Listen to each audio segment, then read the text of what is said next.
Wala kang dapat ipag-alala. Nasa kamay ng Diyos ang lahat. Matthew 6, verse 31 to 34. Kaya't huwag kayong mag-alalang baka kayo kapusin sa pagkain, inumin o damit. Hindi ba't ang mga hentil ang nababahala tungkol sa mga bagay na yan? Alam na ng inyong Ama na nasa langit na kailangan niyo ang lahat ng yan. Ngunit higit sa lahat ay pagsikapan ninyo na kayo'y pagharian ng Diyos at mamuhay ng ayon sa Kanyang kalooban at ibibigay niya sa inyo ang lahat ng inyong pangangailangan. Hindi mawawala ang ating mga pag-aalala hanggat hindi natin ito pinapalitan ng ibang mas mainam na bagay, at ito ay ang manalangin. Philippians 4, verse 6 to 7. Huwag kayong mabalisa tungkol sa anumang bagay. Sa halip, hingin ninyo sa Diyos ang lahat ng inyong kailangan sa pamamagitan ng panalangin may pasasalamat. At ang kapayapaan ng Diyos na hindi kayang maunawaan ng tao, ang siyang mag-iingat sa inyong puso at pag-iisip dahil sa inyong pakikipag-isa kay Kristo Jesus. Ang pag-aalala ay hindi nakakatulong at isang pag-aaksaya ng oras. Luke 12, verses 24 to 26.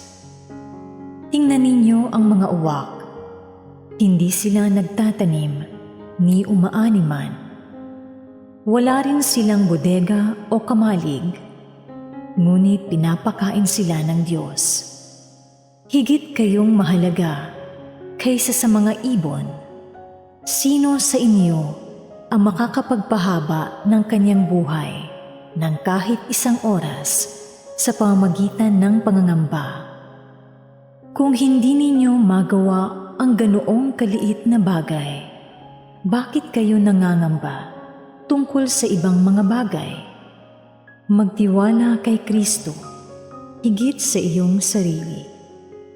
John 15, verse 5. Ako nga ang puno ng ubas, at kayo ang mga sanga.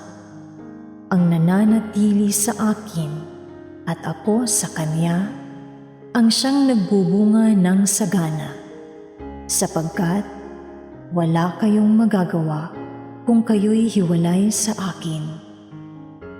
Ibigay mo ang lahat ng iyong mga alalahanin sa Diyos.